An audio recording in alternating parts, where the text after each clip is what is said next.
infantil. Ele adora crianças. Óbvio que você adora, tem a mesma idade mental. E essa é animadora de vocês. Falando em criançada, quem quer brincar de roleta russa? Como é? Não, falei errado.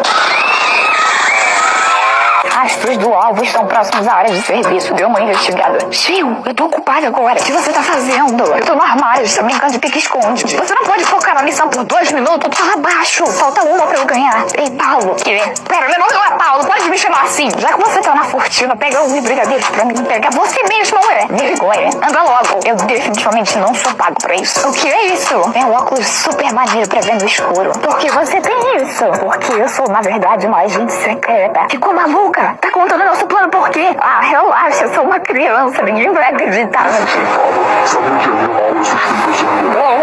que tá acontecendo aqui? Por que a